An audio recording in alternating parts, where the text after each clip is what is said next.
एक गांव में गरीब किसान अपनी पत्नी और बेटे के साथ रहता था। किसान खेतों में काम करके अपना गुजारा करता था।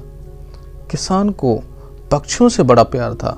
वह रोज सुबह सभी पक्षियों को दाना डालता और वहीं उनके साथ समय बिताता था। किसान के घर के पास एक बड़ा सा पेड़ था। उस पेड़ पर एक चिड़िया का घोंसला था। रोज चिड़िया उस किसान के पास आती तो किसान उसे अपने हाथों पर दाना रखकर चिड़िया को खिलाता था। दाना खाकर चिड़िया वापस अपने घोंसले में चली जाती। फिर दिन भर किसान खेतों में जाकर अपना काम करता और शाम को घर वापस आ जाता। रोज सुबह किसान इसी तरीके से पक्षियों को दाना डालता। रोज चिड़िया आती और उसके हाथों से दाना खाकर चली जाती। एक दिन जब किसान पक्षियों को दाना खिला रहा था, तभी वो चिड़िया पेड़ से उतर कर आती है। किसान की नज़र उसके पैर पर पड़ती है जिस पर चोट लगी होती है। तभी किसान चिड़िया को हथेली पर उठाता है और अपने घर ले आता है।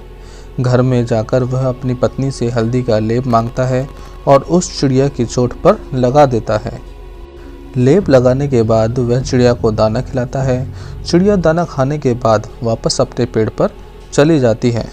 अब चिड़िया रोज किसान के घर आकर इधर उधर घूमती है जैसे वो इसी घर की सदस्य हो। एक दिन किसान की तबीयत बहुत ज़्यादा ख़राब हो जाती है और वो खेतों पे काम करने के लिए नहीं जा पाता है। धीरे धीरे दिन बीतते चले जाते हैं और किसान की तबीयत बहुत ज़्यादा ख़राब होती चली जाती है। किसान की इतनी तबीयत ख़राब हो जाती है कि वो पलंग से भी नहीं उठ पाता है। तभी चिड़िया घर में आती है और इधर उधर घूमती है, खाने की तलाश में इधर उधर देखती है, लेकिन चिड़िया को कहीं भी कोई खाना नहीं मिलता, कोई भी दाना नहीं मिलता। चिड़िया को देखकर किसान की पत्नी रोते हुए बोलती है, चिड़िया रानी, आज हमारे घर में खाने के लिए कुछ नहीं है।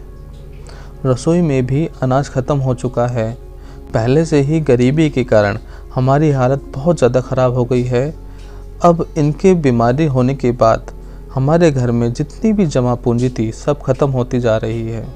आज ना ही हमारे लिए खाने के लिए कुछ है और ना ही तुम्हारे लिए कुछ हो पाएगा। थोड़ी देर बाद चिड़िया रसोई घर में जाती है और जितनी भी खाली बोरियां पड़ी होती है तो उन सब बोरियों को चोंच में पकड़कर एक तरफ कर देती है। फिर वह कमरे में आती है और जाकर एक बक्से पर बैठ जाती है और चहचहाने लगती है। थोड़ी देर बाद वो किसान के पास जाती है और किसान के पास आकर बैठ जाती है। किसान के सर पर वो पंखों से उसे सहलाती है और उसके कानों में चहचहाकर चली जाती है।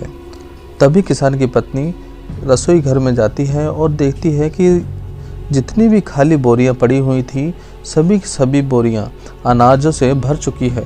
ये सब देखकर हैरान हो जाती है और हैरानी में वो अपने पति को आवाज़ लगाती है। तो जैसे ही किसान उस किचन में आता है तो वो भी देखकर हैरान हो जाता है कि जितनी भी खाली बोरियां थी सब में अनाज भर चुके हैं। किसान की पत्नी किसान को देखकर बहुत ज़्यादा आश्चर्यचकित होती है कि वो किसान से पूछती है कि आप इतने बीमार थे कि पलंग से उठ नहीं सकते थे, फिर आप पलंग से यहाँ तक कैसे चलकर आए। किसान भी हैरान हो जाता है कि अचानक उसकी तबीयत ठीक कैसे हो गई।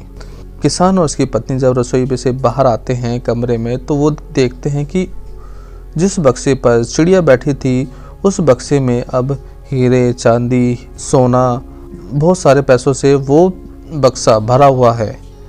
ये सब देख के किसान और उसकी पत्नी दोनों ही बहुत ज़्यादा आश्चर्यचकित हो जाते हैं कि अचानक ये कैसे हो गया। तब उन्हें समझ आता है कि जो चिड़िया है वो कोई साधारण चिड़िया नहीं है। उसी चिड़िया के कारण हमारे रसोई घर में जितनी भी खाने की खाली बोरियां थी उन सब में अनाज भर चुका है और हमारे बक्से जो खाली था उसमें भी हीरे, जवाहरात, सोना, चांदी ये सब भर चुके हैं। ये सारी चीज़ें देखकर वो लोग समझ जाते हैं कि ये कोई साधारण चिड़िया नहीं है। ये सारा का सारा चमत्कार इसी चिड़िया ने किया है। किसान चिड़िया को अपनी हथेली पर उठाता है और उससे कहता है कि चिड़िया रानी, तुमने हमारी सभी समस्याओं का समाधान कर दिया है। मैं तुम्हारा यह एहसान कभी नहीं भूलूंगा।